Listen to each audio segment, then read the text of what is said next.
Без храна и вода и по повеќе од 12 часа на ден вака изгледаа првите рочишта на првостепено осудените на вкупно 211 години затвор за терористичко загрозување на уставниот поредок за настаните од собранието од 27 април.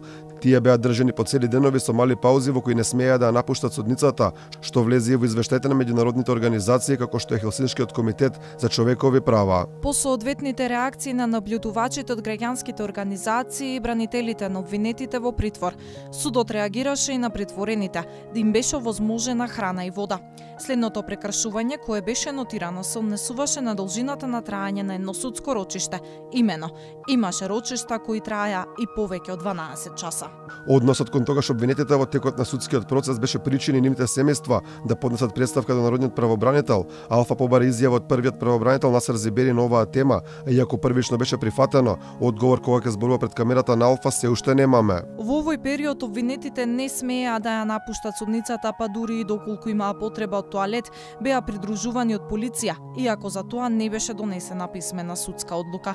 Со ваквото постапување, судот не само што ги повреди основните човекови права, туку направи и груба повреда и на член 12 од Уставот. Маратонските рочишта беа проблем кој секојдневно го споменуваа сите адвокати. Звонко Давидовиќ, кој е адвокат на двајца од овој процес, вели дека маратонските рочишта не давале можност за квалитетна подготовка на одбраната. Ние останувавме до 11:30, 12 ноќи. Почнувавме 10 за бајле со една кратка пауза од час или два и вие после толку време проведено во судница не сте ни во состојба да функционирате квалитетно, особено не да вршите вкрстено испрашување на навистина битни сведоци.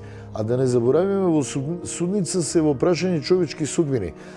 Не се таму работи кои што можеме да ги поправиме. Адвокатите добива и казни поради наедноставни барања. Барањето Столче ги чинеше нив по 1000 евра, кои тогаш ги добија од Добрила Кацарска. Бевме префрлени во една друга судница и побаравме права на одбраната да не коленичи и да запишува на колено кој што сведок ќе каже. И тоа беше испитување на клучниот сведок во постапката.